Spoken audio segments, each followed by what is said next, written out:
passamos, então, a palavra à psicóloga Márcia Alencar, mas eu vou dizer primeiramente por que a gente convidou a Márcia. A Márcia é formada em psicologia pela Universidade Federal de Santa Catarina, especialista em psicologia clínica, psicoterapeuta familiar, hipnoterapêutica, com várias especializações na área do comportamento humano, e principalmente porque ela já é uma amiga de longa data da Escola de Paz. Bom, em primeiro lugar, boa noite. Eu queria dizer que é um prazer estar aqui com vocês, né? E eu fiquei muito emocionada quando eu recebi a revista que a Terezinha mandou. E agora vocês vão entender por quê. Eu acho que eu fui duplamente feliz. Feliz pelo convite e feliz porque eu escolhi uma história para iniciar a nossa palestra. Então, a história é a seguinte. Era uma vez um rei muito sábio e muito justo. E ele resolveu fazer um concurso para divulgar a paz. E todos os artistas do reino se inscreveram.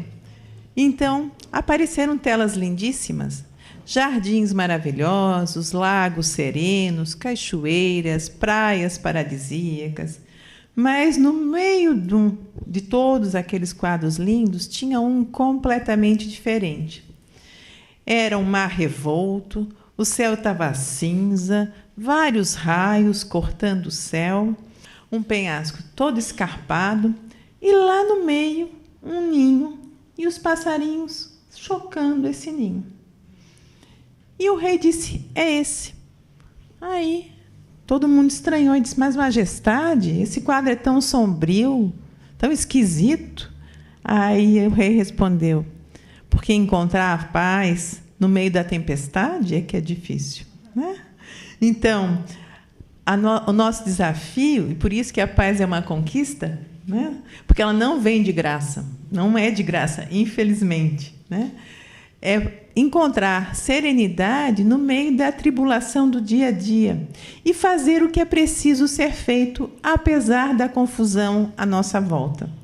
Então, eu começo a minha palestra, né, contando essa historinha, e quando eu vi vocês, né, aqui no começo celebrando, falando, né, eu pensei que a Escola de Paz é como esse ninho, né? Aliás, eu diria que é um conjunto de ninhos. Em cada secção, cada divisão, é um ninho, onde, apesar da confusão lá fora, vocês fazem o que vocês acreditam que deve ser feito, né? E isso é muito importante, porque é assim que a gente consegue divulgar, eu diria, o que precisa ser mais divulgado. Nós vivemos num mundo onde tem uma mídia da violência. Então, a gente reclama, mas divulga a violência, né? E, às vezes, além de divulgar, a gente ainda pratica a violência e não sabe que está praticando violência, né? Eu já vou falar disso daqui a pouquinho. Tá? Então, a paz é, sim, uma conquista, porque ela não vem de graça. E, além de tudo, ela é uma construção, né? Então, nós precisamos construir, ter uma atitude pacífica, né? E, além disso, Mahatma Gandhi falava que a paz é o caminho, que não existe caminho sem paz, né? Que a paz é o caminho. A Maria Teresa Maldonado nos fala da paz como um exercício diário, de olhar e de agir. Eu diria de olhar com boa vontade e agir com cuidado, né? Então, realmente é necessário. Tá? E também é preciso ter claro que ter paz não é não ter conflito. Ser humano é conflituoso. Nós somos e temos dentro de nós conflitos. Ah, eu quero fazer ginástica, mas estou com preguiça de acordar. Não, mas eu tenho que acordar se eu quero fazer ginástica. Ah, eu quero emagrecer, mas estou com vontade de comer mais um pouquinho. Aí eu tenho que negociar comigo mesmo que agora eu não vou comer mais um pouquinho, né? Que já deu. Então, ter paz não quer dizer não ter conflito. Quer dizer saber negociar os conflitos e encontrar uma solução, apesar das diferenças. Então, isso é ao nosso redor, na nossa família, com o nosso parceiro, ou até mesmo dentro de nós, né? E, muitas vezes, o conflito externo reflete um conflito interno, né? E a gente esquece disso, acha que é só o outro que me atormenta. Não é verdade, né? Por favor, o próximo. E o que seria a violência? Né? Falamos da paz. Vou fazer só um contraponto pequeno. Né? A violência revela a incompetência. Né? Infelizmente, ela acontece. E, através da violência, eu procuro obter algo à força. Ou seja, quando eu não me sinto capaz de conseguir licitamente, eu vou buscar isso de um outro jeito, ilicitamente. E aí a força pode ser desde força bruta mesmo, né? Na porrada, na briga, ou pode ser uma força de ameaça, coerção, né? Chantagem emocional e daí para fora, né? Porque existem vários graus de violência. Violência não é só a porrada, né? Existe a humilhação, a alfinetada, a indiferença. Né? Tudo isso são formas de violência. Né?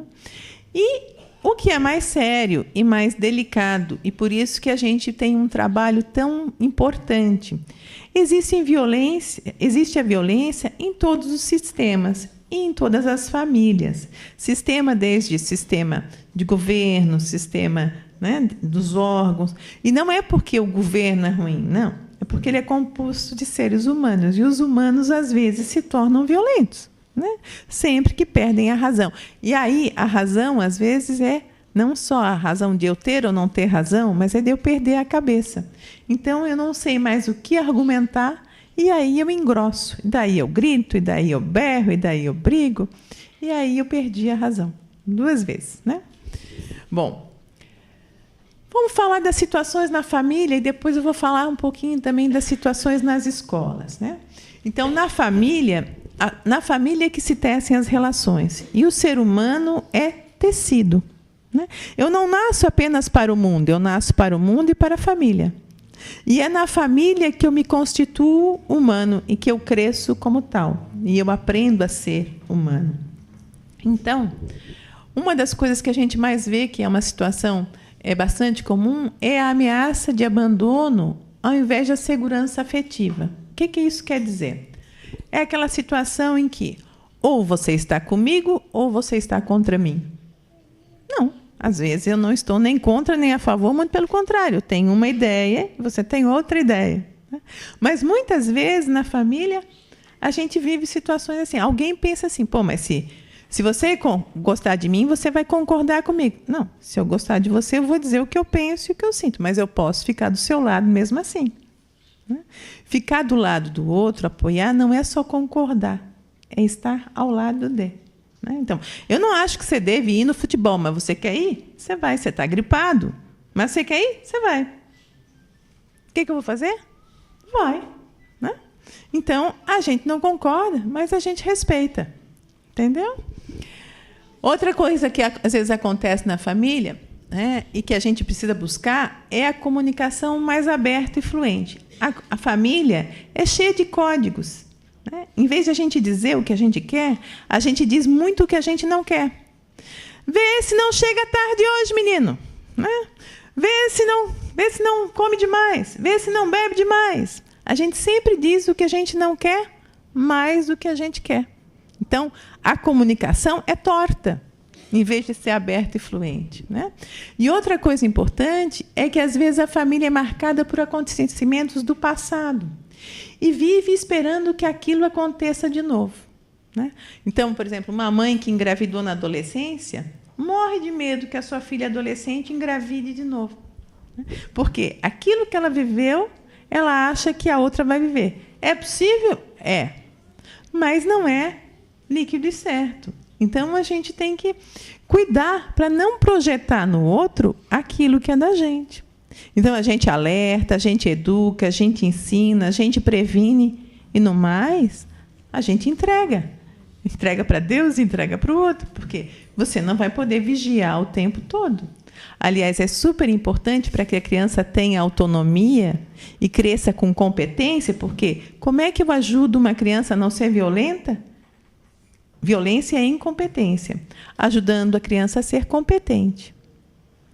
E como é que eu posso dar competência ou propiciar que a criança desenvolva a competência? Através da educação e através da experiência de vida.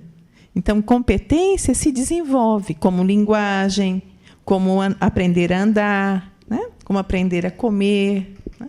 Se desenvolve, é um hábito, tá? Bom, outra coisa que acontece às vezes na família, que é uma violência sutil, né? É o congelamento do tempo, né? E aí a gente propõe o descongelamento do tempo. O que é o congelamento do tempo? Eu vivo no tempo como se...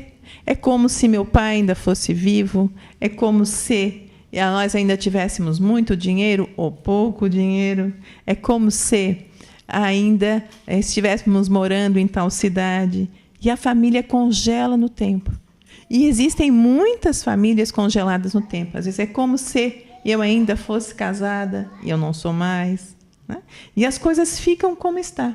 Então, tem até um ditado que diz, né? Tudo permanece para que tudo fique como está. E, no fundo, é um jeito da gente procurar congelar para evitar a morte. Porque o nosso grande temor é o medo da morte. E se a vida não muda, nada muda, tudo fica eterno, inclusive nós. E aí a gente trata as crianças que já não têm mais 10 anos como crianças, elas já têm 20, já têm 30, mas a gente fala com elas como se elas tivessem 10. Né? E assim vai. Né? Bom, outra coisa importante é que a gente precisa procurar atualizar as crenças. Né? Porque, às vezes, os costumes do passado, as ideias do passado não servem para agora. Alguns valores são perenes, é evidente, mas, às vezes, algumas crenças não. Por exemplo, hoje, todo mundo namora em casa. E quanto mais em casa, até melhor.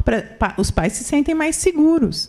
Antigamente, namorava-se muito em casa? Não. Então, isso foi uma mudança. Conforme a idade, conforme o tipo do namoro, conforme quanto tempo está, né? Se a gente vê que é sério, se o menino é bacana... Até dorme na casa do pai e da mãe. Né? Então, isso é o quê? É uma atualização de uma crença. Né? Então, a gente vai organizando a vida do jeito que está agora. Né? E, por exemplo, hoje todo mundo usa computador. Né? E quem não usa, pede ajuda para os filhos, para os netos. Pelo menos um pouquinho procura usar. E isso é ruim? Não, isso é bom. Isso é uma coisa nova. E quem não usa fica para trás e fica de fora. Então, pelo menos um pouco, a gente precisa modernizar. E isso é bom. Né? Outra coisa importante é entender, por exemplo, que quando um casal casa, e ele é recém-casado, ao redor desse casal precisa acontecer uma pequena, a gente chama de fronteira, como se fosse uma cerquinha. Né? Por quê? Porque eles vão precisar criar a rotina deles, né? Os valores deles, os costumes dele. Aí diz o marido assim, mas lá em casa, na segunda-feira, toda segunda-feira, a minha mãe faz feijão. Tem que ter feijão aqui hoje. E a mulher diz, não, mas na minha casa, toda segunda-feira é macarrão. Né? E aí? Não, mas sou eu que cozinho, eu vou fazer macarrão, sinto muito. Feijão é na sexta-feira. Então, tem que haver uma negociação. Né? Então, a gente precisa atualizar e deixar que cada família encontre o seu ponto. Encontre o seu ponto de negociação, encontre o seu ponto de equilíbrio, encontre o seu jeito de ser feliz e fazer a sua rotina. Certo? Bom, outra coisa que acontece na família também é a desqualificação, ou até mesmo ao contrário, às vezes, a qualificação exagerada. Então, por exemplo, assim, lá vem você de novo com as suas ideias. O pobre coitado nem abriu a boca ainda, e aí ele já escuta, lá vem você de novo com as suas ideias. Não, mas você? Eu sei o que você está pensando, eu sei até mesmo o que você vai dizer. Teve gente que riu. Né? E é isso. Isso é uma desqualificação. Se eu soubesse o que o outro pensa, eu seria vidente. Sendo vidente, eu montava uma tenda, ia ganhar mais dinheiro e me divertir muito mais. Né? Então, eu sempre digo, eu só sei o que eu penso, eu não sei o que o outro pensa. E aí, qual é o meu dever? Perguntar, ouvir com paciência. Né? E acreditar que eu não sei tudo. Eu estou sempre aberta para aprender. Né? E hoje em dia a gente tem muita gente que sabe. Né? Sabe. Só não sabe que não sabe, mas sabe tudo, né? Então, tá. Então, a desqualificação acontece muito nas famílias, né? Outra coisa também que, às vezes, faz com que eu desqualifique o outro é: pode deixar que esse domingo eu faço o almoço. Não, você não. Não é seguro. Pode deixar que mamãe faz. Eu ouvia muito isso. Eu ouvia muito isso. Era uma forma de me desqualificar. Na cozinha. Realmente não era meu dom. Mas eu, às vezes, me aventurava, né? Vamos lá. Exclusão versus inclusão, né? O que é exclusão, né? Quando você coloca alguém que pertence à família de fora. Aquele lá, depois que casou com aquela lá, aquele lá, depois que casou com aquela lá, não é mais da nossa família. Aquele lá virou a casaca, passou a torcer para o time tal, não é mais da nossa família. Aquele lá, depois que votou no fulano, não é mais da nossa família. E assim a gente vai excluindo, né? Quando a família precisa aprender a incluir. E, às vezes, inclusive, a exclusão tem um segredo, né? Existem filhos escondidos, né? Ou quando, por exemplo, casa a contragosto da família, daí a gente não consegue incluir, né, a esposa, também não consegue abençoar o filho. Ou, às vezes, um casal adota uma criança e os avós não conseguem adotar essa criança junto. Isso é um problema sério, né? Então, a gente, às vezes, nem percebe, mas faz isso de uma maneira sutil. E, às vezes, faz isso escrachado, né? Às vezes é sutil e, às vezes, é escrachado. E é uma violência. Então, violência, por isso que eu disse, a violência não é só uma coisa aberta. Muitas vezes é uma coisa velada. E eu até acho que a violência velada é mais perigosa do que a violência aberta. Porque quando você recebe, né, ou é alvo de uma violência aberta, você se protege, você toma providências, você, né, faz alguma coisa. Mas a violência sutil te pega todo dia. Muitas vezes no mesmo dia. E aí você vai se fechando, se entristecendo e, às vezes, vai até adoecendo, né? A exclusão pode servir como uma condenação à morte em vida. Então, é como se a pessoa tivesse morrido. Fulano morreu para mim. E, às vezes, morreu mesmo, né? Porque eu não falo mais, não visito mais, não vejo mais, não me interesso mais e acabou, né? Bom, outra coisa importante, que também tem a ver com a violência, é a falta de limites ou, às vezes, os limites em exagero. As duas coisas são formas de violência. O que acontece quando a criança não tem limites? Quando a criança não tem limites, ela se sente insegura, né? E ela passa a ter uma noção distorcida da realidade, porque ela acredita que tudo gira ao redor dela. Lógico que, no começo, todo mundo acredita, toda criança acredita, né? A criança nasce egocêntrica, né? Ela só vai aprender que ela não é o centro do mundo depois, em torno dos 2, aliás, mais próximo dos 3 anos. E acreditar mesmo nisso leva bastante tempo, né? Tem gente de 30 que ainda não descobriu né? Que não é o centro do mundo, né? Então, a gente precisa dar o limite para a criança. Então, não fazer tudo o que ela quer. Lógico que um bebezinho, se ele está com fome, você vai dar o peito ou você vai dar uma mamadeira. Você não vai dizer para ele, não é hora de você comer agora. Ele é um bebezinho. Agora, se é uma criança de 5 anos e ela quer comer sorvete, você vai dizer, não, agora não é hora de comer sorvete. Primeiro você vai jantar, depois a mamãe dá um pouquinho de sorvete, né? Isso se ela estiver bem, se não estiver com dor de garganta, né? Conforme a regra da família também. Então, o limite é um ato de amor. E limites demais deixa a criança insegura e assustada, porque daí ela não pode nada. Então, ela não pode se sujar, ela não pode correr, ela não pode gritar. E criança precisa correr, precisa gritar. Não é viver gritando, mas dar uns gritinhos de alegria, ou de medo, ou de brincadeira, de vez em quando. Precisa pular, porque ela vai conhecendo o seu corpo e vai desenvolvendo a destreza física, que é importante para ela se sentir segura. Então, caminhar, se sentir dono, né? A criança, quando descobre que pode ficar de pé e sair caminhando, ela se sente o rei. Porque, para ela, aquilo é uma conquista máxima. Tá? Bom, Então, é muito importante. Uma coisa que é legal esclarecer para vocês é o seguinte, que colocar um limite ajuda a criança a ir aprendendo a conciliar o princípio do prazer com o princípio da realidade. O que isso quer dizer? Né? Quer dizer o seguinte, a criança quer fazer o que ela quer. Eu quero brincar. Tá, meu filho, mas agora é hora de tomar banho e se arrumar para ir para a escola. Mas eu quero brincar. Não, agora é hora de tomar banho e se arrumar e ir para a escola. Quando você voltar da escola, você brinca. Pode ser? Pode. Então tá. Aí você ensina. Por quê? Quando a gente nasce, a gente é guiado pelo princípio do prazer. E na medida que a gente vai crescendo, a gente vai descobrindo e aprendendo a funcionar com o princípio da realidade. Agora é hora de estudar. Agora é hora de brincar. E aí eu não faço só o que eu gosto, mas eu procuro gostar de quase tudo que eu faço. O que é o adulto? O adulto é aquele que se manda e se obedece. E quando ele não se manda, outros mandam nele. Porque ele está sem governo. Né? Então é aquele homem grande ou aquela mulher grande que não sabe o que fazer da vida. E aí você tem que mandar. Está na hora de acordar, menino. Está na hora de ir trabalhar, menino. Está na hora de estudar, menino. E o menino tem 40 anos, mas ele não sabe. Né? Então, ele não é adulto, porque ele não se manda e não se obedece. Então, outros mandam. Então, isso é importante a gente saber. Tá? E ter autoridade, né, não é ser autoritário. Ter autoridade é ter influência sobre.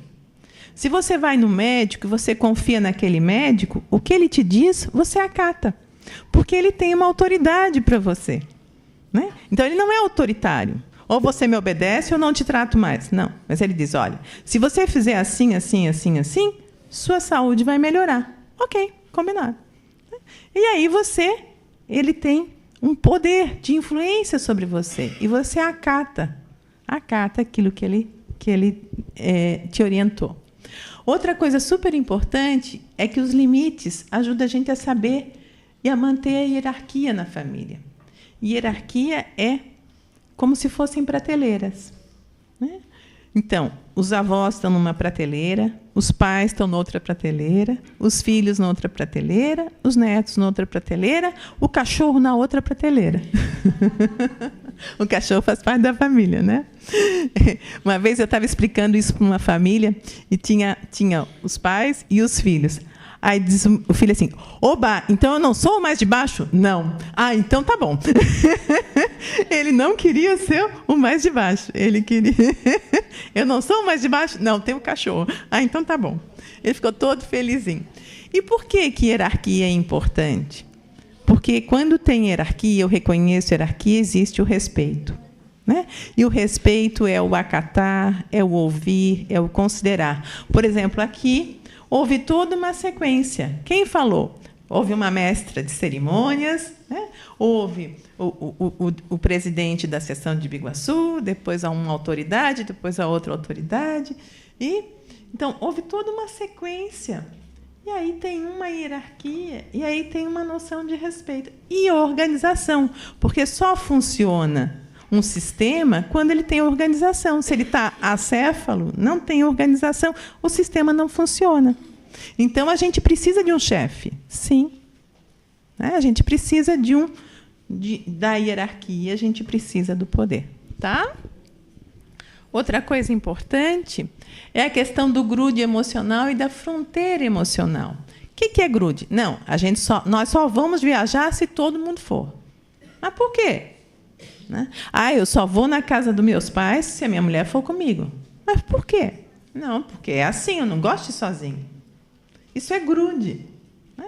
Então, às vezes, é super importante a gente ter liberdade, né, para ir ou não ir. Não, mas eu preciso ficar estudando. Não, você tem que ir comigo.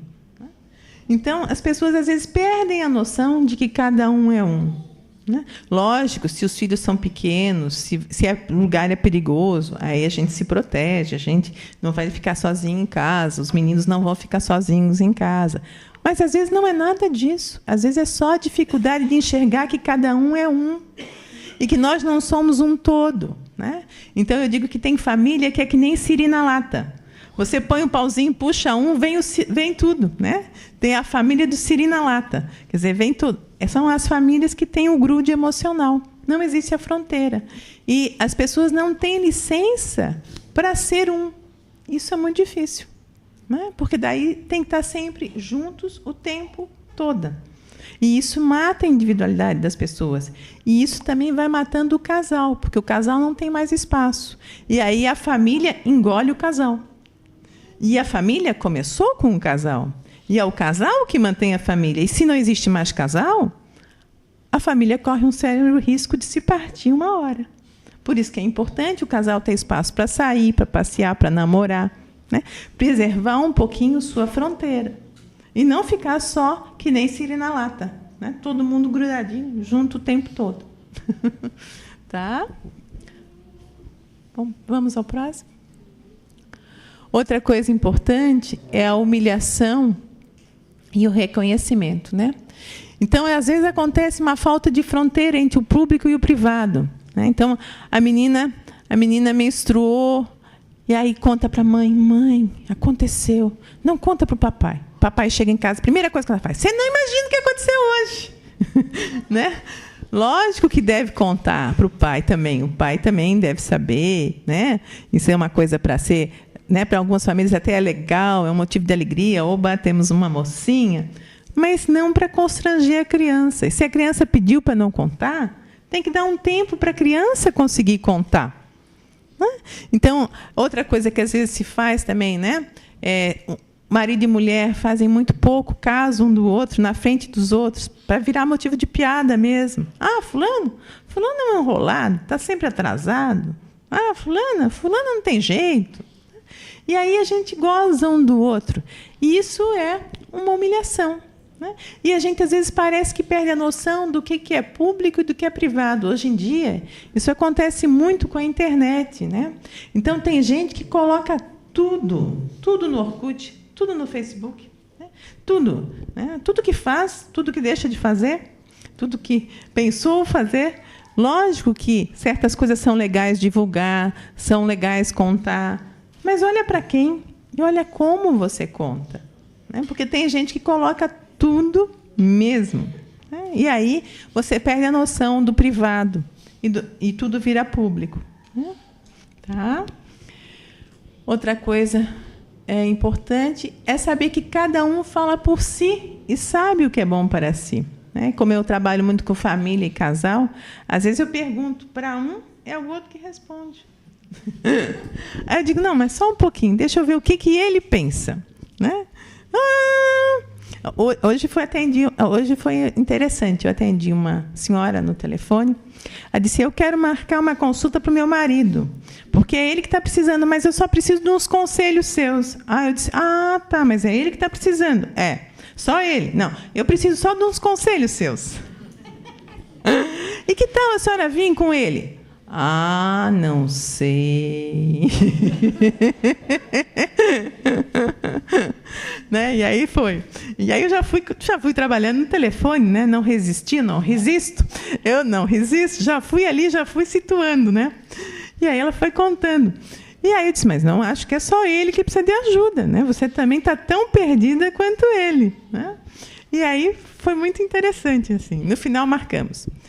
Mas, enfim. Indiferenciação e diferenciação. Isso aqui é fundamental. O ser humano tem duas necessidades básicas: pertencer, né, que é fazer parte, não é ser dono, é fazer parte, e ser ele mesmo, ser quem ele é. Então, quando uma criança chega na família, o que ela precisa? Pertencer. E, na medida que ela vai crescendo, o que ela precisa? Ter autorização para ser quem ela é. Esse menino adora desenhar. Dá papel e lápis de cera para ele, né? Esse menino adora a música. Vamos dar um tamborzinho para ele, um violãozinho de plástico para ele brincar. Não, ele tem que tocar piano como eu. Não, ele tem que tocar piano, não violão, não, de jeito algum, né? Então, às vezes, né, a criança não tem licença para ser quem ela é. E ela tem que entrar num molde apertado, assim, né? E isso vai aniquilando a criança. Então, isso também é uma violência com a criança, né? Então, ele não quer, mas ele é obrigado a, né? Meu filho vai ser engenheiro, meu filho vai ser médico, meu filho vai ser isso ou aquilo. E aí, lógico que é bom quando o pai faz um bom projeto para um filho. Fazer um bom projeto ajuda a criança a ter uma boa perspectiva, né?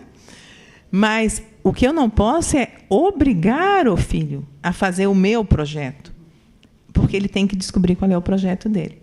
Então, isso eu posso fazer o meu projeto e continuar pertencendo à minha família, né?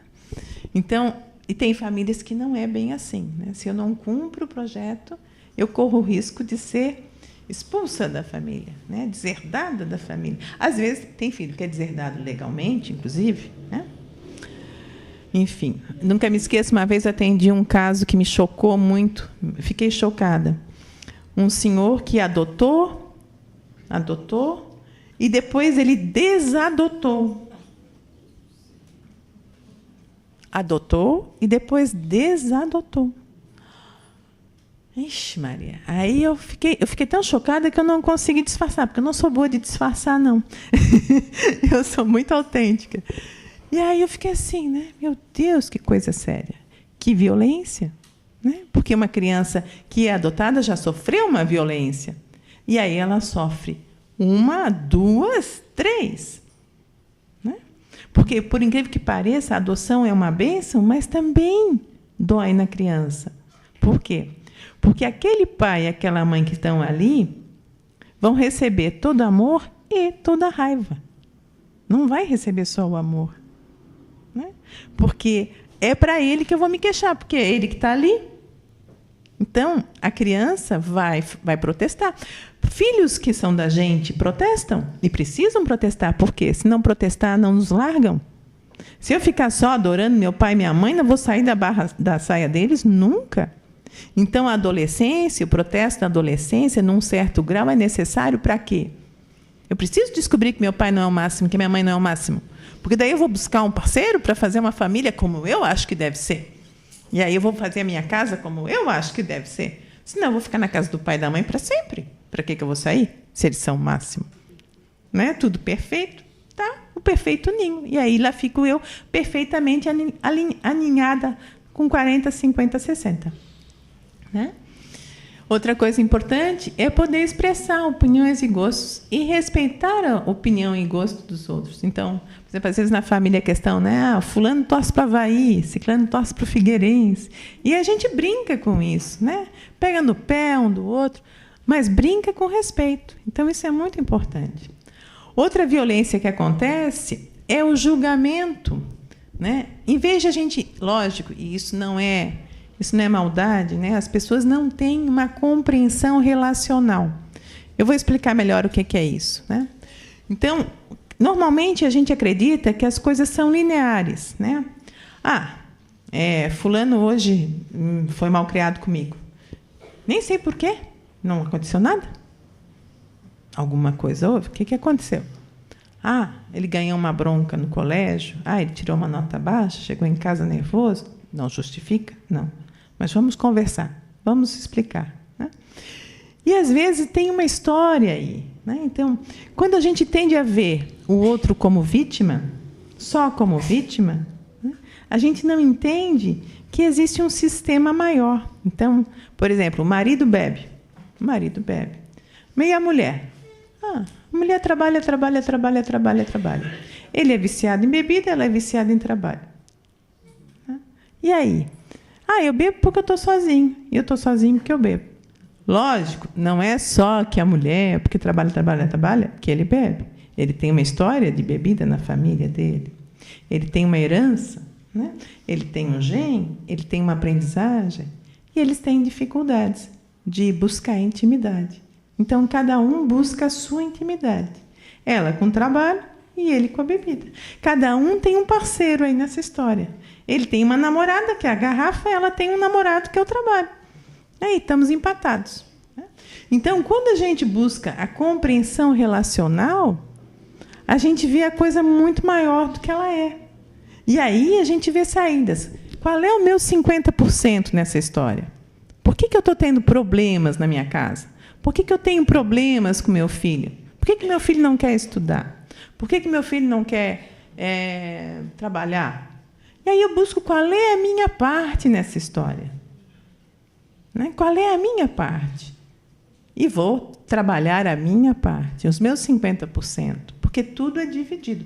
Lógico, se a criança é pequenininha, tem 2 aninhos, 3 aninhos, a minha responsabilidade é muito maior, né? Porque ela é pequenininha. Agora, na medida que a criança vai crescendo, eu dou escola, eu dou professor particular, eu ajudo, eu tomo ponto, ele não estuda, ele roda, a responsabilidade dele é maior do que a minha. Eu dei como, mas eu não posso ir fazer a prova por ele, estudar por ele. Né? Porque ele já tem 10 anos, 12 anos. Agora, se ele tem 3 aninhos, é outra história.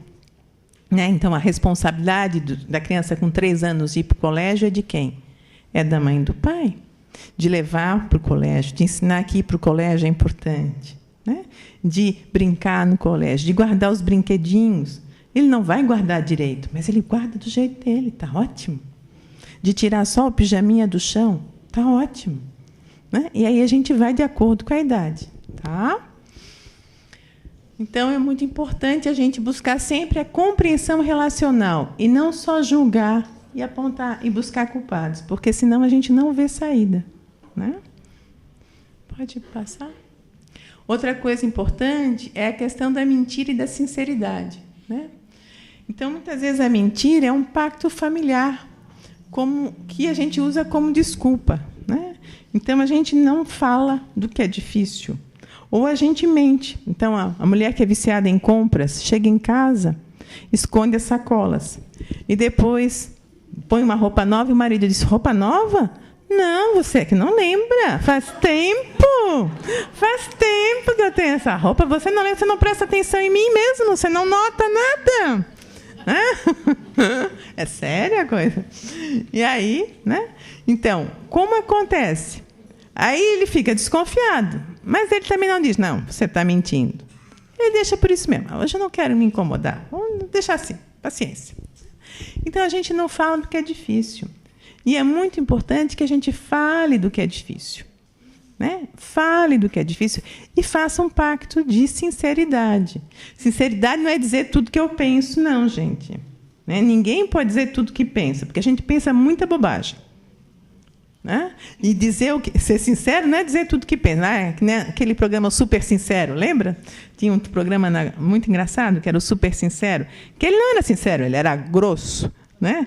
Ele era grosso.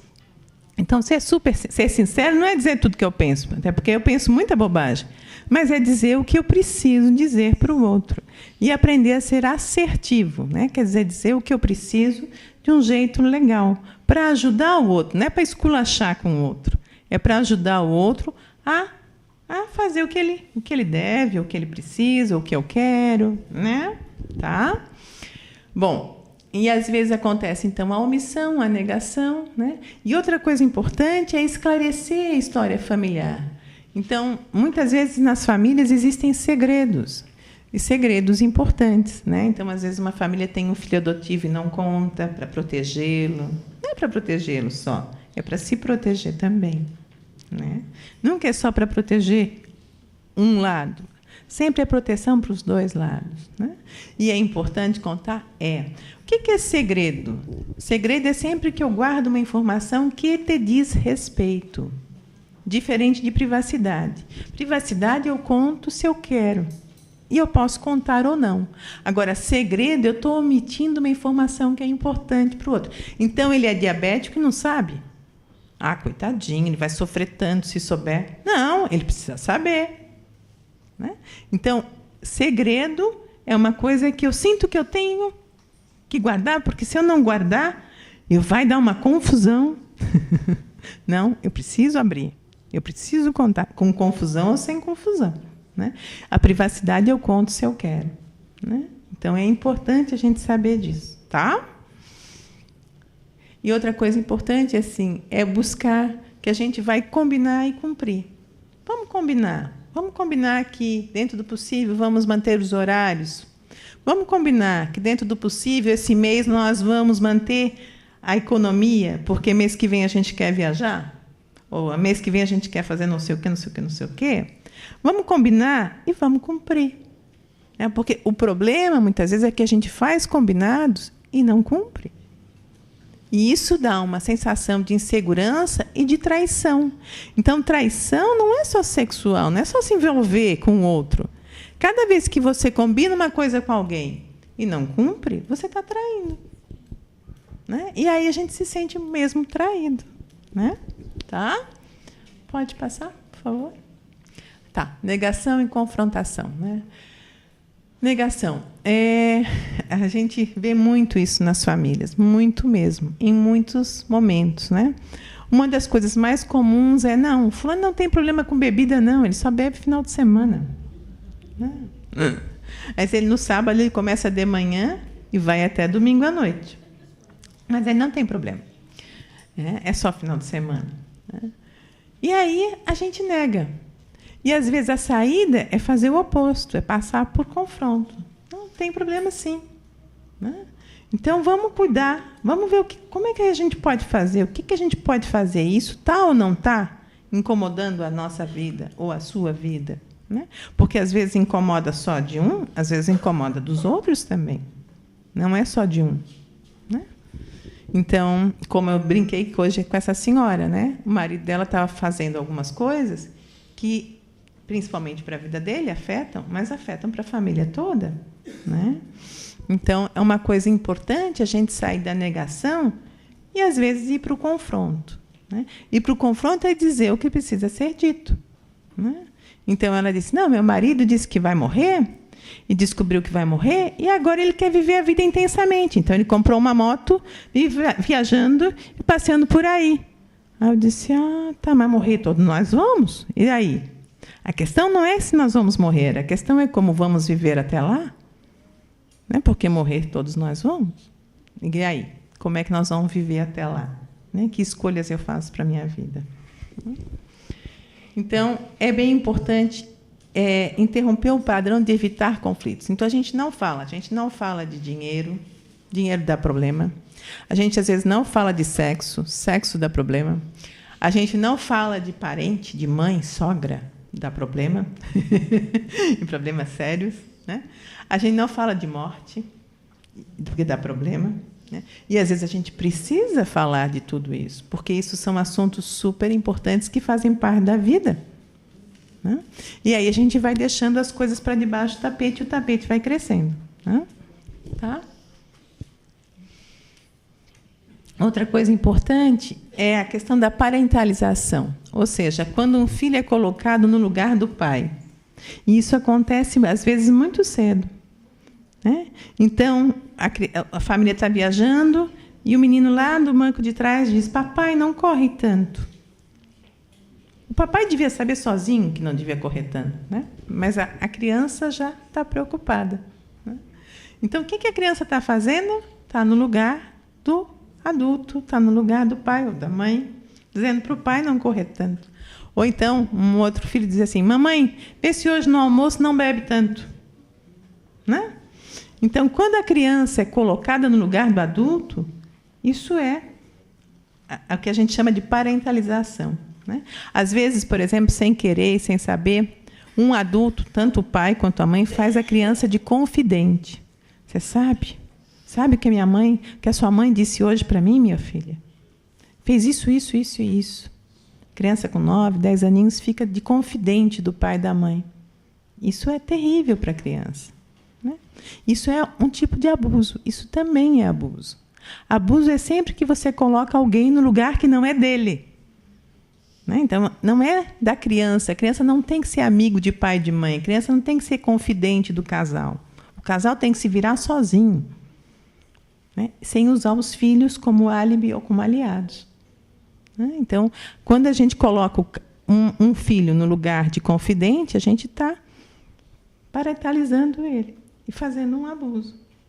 Né? Porque sobrecarrega a criança. E a criança sofre, porque ela gosta dos dois. E aí ela acha que tem que escolher um dos dois. É muito ruim. quantificação versus acordos claros. O que acontece? Muitas vezes na família existem 2 tipos de moeda: afeto e dinheiro. E muitas vezes se confunde afeto com dinheiro, né? E as crianças, inclusive, usam isso. E os adultos também. De que forma? A mamãe adora você. Olha o que a mamãe comprou para você. Mamãe adora você. Olha o que a mamãe comprou para você. E às vezes o filho diz: se você gostasse de mim mesmo, você me dava o videogame e tal. Se você gostasse de mim mesmo, você deixava eu faltar a aula. A gente escuta essas coisas, né? E aí, não, se eu gostar de você mesma, que eu vou dizer: não, você não vai faltar a aula, você vai para a aula, né? Não, você não vai ganhar esse presente agora. Agora não dá. Ou quando for, talvez, Natal dê, ou ano que vem dá, esse ano não dá, né? E aí eu preciso dizer não. Por quê? É muito importante eu frustrar a criança, porque daí ela aprende a lidar com a frustração. Porque só dizer ai, amém, sim, faz com que o filho vire um tirano, né? Então, a gente precisa dizer não também. Tá? Então, na família, afeto e dinheiro muitas vezes se confundem. E, através do dinheiro, também se faz uma relação escamoteada de poder. Então, eu tenho dinheiro, eu tenho poder. Eu pago, eu compro, né? E aí você cala. E você fica bem quietinho, porque eu paguei a sua viagem para você. E você fica bem bonzinho, porque senão você não ganha mais presente. E não é assim, né? Eu devo ter autoridade sobre o filho, influência sobre o filho, e não comprar o filho. Se você passar de ano, o papai dá um carro para você. Não, eu dou um carro porque eu posso, porque eu quero, porque acho que vai ser bom.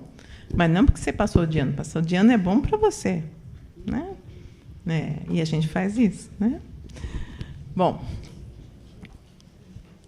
além disso, muitas vezes o silêncio é um tipo de violência, né?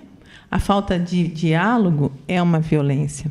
Então, às vezes, o outro está tão brabo, que passa dias, eu não sei como é que consegue, 1, 2, 3 dias sem dizer bom dia ou boa noite, sem dizer nada. Isso é uma forma de violência terrível. E o outro fica pensando: o que foi que eu fiz? Onde foi que eu errei?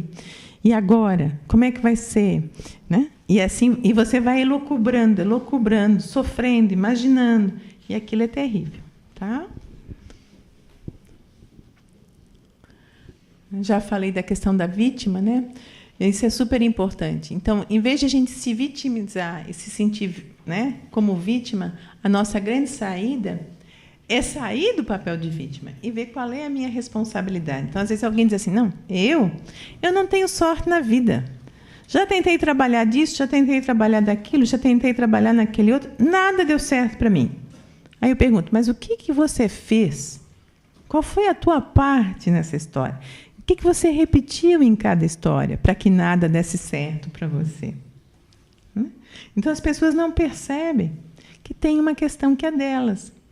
Não, é porque veio a crise. Não, é porque meu pai não me ajudou. Não, é porque não sei o que, não sei o quê. E aí sempre o problema está lá fora. E se o problema está lá fora, a solução está lá fora. E aí eu não tenho saída. Né? Então, porque daí eu não tenho poder dentro de mim. O poder está fora, o problema está fora, está tudo fora. A saída eu tenho quando eu conecto com o poder que existe em mim. Tá? Então, e uma coisa importante é entender que as pessoas que exercem o papel de vítima, elas têm um ganho indireto. Né? Muitas vezes, o doentinho da família é quem manda na família. E aí não vai deixar de ser doentinho nunca, porque é tão bom. É tão bom. Né? Eu tenho tantos privilégios, né, que eu não quero. Tá? E a saída é agir para validar. Né? Mas será que se eu me esforçar não vai ser mais legal? Mas será que se eu estudar eu não passo? Passo. Mas eu preciso estudar. Né? Então, é necessário o compromisso e o esforço. E, hoje em dia, eu sinto que cada vez mais se quer menos esforço. Todo mundo quer ganhar de graça. Né? Tá. Pode passar para o próximo. O próximo item é zombaria versus humor. Né? O zombar é uma agressividade disfarçada. Né? Enquanto o humor, não. O humor é uma brincadeira, né? Por exemplo, eu brinquei com vocês, eu contei algumas histórias, né?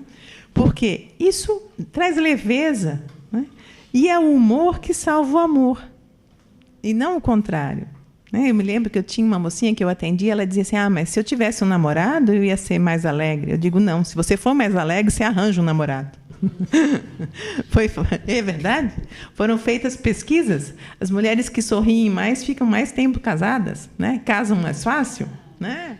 Então, a alegria atrai o amor, e não o contrário. Não é o amor que atrai a alegria, né? O bom humor é que salva o amor. E o bom humor salva a convivência no geral, no trabalho. Foi até isso é verdade, gente. Gente bem-humorada ganha mais, consegue promoção mais fácil, né? Então, é uma coisa que é verdadeira, né? Então, é super importante a gente cultivar e praticar, porque, como eu disse, não vem de graça, é um exercício, né? Tá? Bom, e na escola? Só para finalizar, né? Não sei se eu já não falei demais, tá bom? Na escola, tudo que acontece na família acontece na escola, né? Por quê? Uma coisa é reflexo da outra, né? Então, na escola é preciso hierarquia, é preciso respeito, é fundamental. E o respeito tanto do aluno para os professores, para os diretores, como o contrário, do diretor para o professor, do professor para o aluno, né? Respeitar é olhar, é procurar atender. Atender não só no sentido de obedecer, mas de ver quem está na sua frente e do que ele está precisando. Então, você atende a criança. A criança precisa ser atendida? Precisa. Não é que tudo o que ela quer a gente vai fazer, mas o que ela precisa receber. Então, ela precisa de diretivas, ela precisa de informações, ela precisa de educação, ela precisa de modelo, ela precisa de estímulo, ela precisa de carinho, de incentivo. Né? Isso ela precisa receber. De limites, tudo isso, né? Então, precisam ter papéis claros, objetivos claros. Escola não é depósito de filho. E, muitas vezes, vira depósito de filho. Né? Adequação de conteúdos de acordo com as idades. Isso eu também sinto que não acontece muitas vezes. Às vezes, os filhos recebem trabalhos para os pais fazerem. E é descarado isso. Né? E aí, as professoras fingem que não sabem que são os pais que fazem, e os pais fingem que são os alunos que fazem. E tudo fica perfeito. É um fingimento total. Outra coisa importante é estratégias divertidas para despertar interesse nas crianças, né? E a promoção do respeito. Eu me lembro que, quando eu era pequena, tinha a fila. Então, tocava o sinal, a gente fazia fila, entrava na sala de aula em fila. E fila é uma coisa importante. Infelizmente, foi abolida. Por quê? Porque a fila dá a noção de respeito, dava a noção de tamanho para a criança, dava a noção de que ela tinha um lugar, aquele era o lugar dela. E também a gente sentava no lugar. Né? Hoje não tem mais fila, hoje tem só o sinal. E hoje cada um entra aos trambolhões e senta aos trambolhões. E aí o professor que se vire para fazer micagem lá na frente para dar conta de dar aula. Porque, às vezes, o professor tem que ser mico de circo, né? Porque ele precisa dar show, ele não precisa só dar aula. Né? Porque os alunos não têm respeito, às vezes não têm nenhum interesse. Né? Uma vez eu fui dar uma palestra numa universidade, muito legal, o lugar, a sala, e eu fiquei pensando, meu Deus, se no meu tempo fosse assim, ia ser tão legal. No entanto, naquela sala para 40, tinha menos de 20, eu comecei a palestra, no final da palestra tinha 10. E eu sei que a palestra estava boa porque os que estavam lá dentro falaram muito bem e me convidaram outras vezes, então não fui eu que falhei. Mas o pessoal não ficou. Se mandou. E eu pensei, e os pais pagando uma fortuna de mensalidade, era uma escola paga, né, para os filhos assistir a aula, fazer faculdade, e os filhos, eu digo, gente, né? Então, são coisas que não estão certas. Como é que tem alguma coisa errada que não está certa? Bom, outra coisa importante é promover o diálogo, né, e a compreensão relacional. Então, hoje veio uma mãe para mim e disse: meu filho está sofrendo bullying na escola. Eu disse: como assim? Ela me contou: ele não está brincando com as crianças não estão querendo brincar com ele. Ele joga um joguinho lá, tipo peão, agora tem um outro nome que eu não lembro. E aí disseram para ele que ele só ia brincar se ele tivesse um. A gente comprou, quando comprou, ele não deixaram ele brincar. Eu disse: e ele às vezes também não diz que não quer brincar com o amiguinho? Diz, muitas vezes ele disse. Aí eu disse: isso é bullying? Né? Será que eles só não estão dizendo que não querem? Né? E também ele às vezes diz que não quer? Né? Então, ter uma compreensão relacional é isso, é entender o contexto. Né? Porque eu não sei de ninguém que não tenha sofrido na escola alguma situação vexatória. Ou porque era muito alta, ou muito magra, ou muito gorda, ou muito estudiosa, né? No meu tempo eu chamava cu de ferro, quem era CDF, né? Era muito estudiosa. Então, eu não sei quem não. Mas hoje, né, lógico, existem situações de violência, perseguição, discriminação e uma incapacidade da criança de reagir à situação. Né? Mas nem tudo é bullying. Né? Então, vamos com cuidado. Né? Senão, a gente acaba banalizando. Né? Outra coisa importante são os limites, lógico. Se tem que existir limites na família, é óbvio que tem que ter limites na escola. Né? Outra coisa importante é a segurança afetiva para todos. Todos, não só os queridos, mas os que não são tão queridos, os pestinhas. A gente tem que conseguir conquistar os pestinhas e descobrir por que ele é um pestinha. Né? E talvez ele depois nem seja pestinha, ele seja um querido. Mas, naquela hora, ele está sendo um pestinha. Então, segurança afetiva para todos. Para os que não são tão bonitinhos, né? Ou para os que são mais baixinhos, mais gordinhos, mais burrinhos. Né? Não é que sejam burrinhos, mas mais lerdos, às vezes, no aprendizado. E a gente discrimina, a gente não tem paciência. Né? Então, isso é importante.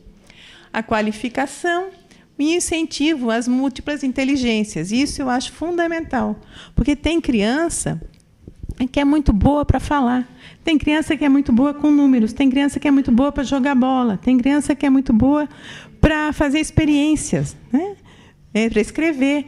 Então, antigamente, tinha mais assim, concurso de redação, concurso de poesia, tinha gincana no colégio, feira de ciências. Isso tudo é muito importante. Né? Lógico, eu sei que, às vezes, a escola não tem dinheiro, não tem condições, mas precisa, às vezes, de muito pouco para fazer um pouco. Né? Por exemplo, um concurso de redação é papel e lápis. E vontade de corrigir as redações. Né? Tá? Então, a paz é uma conquista. É um exercício, né? E é um trabalho interno e externo, relacional. Então, eu incentivo vocês e desafio vocês para que cada dia a gente busque a paz dentro de nós e ao nosso redor. Tá? Muito obrigada e até mais.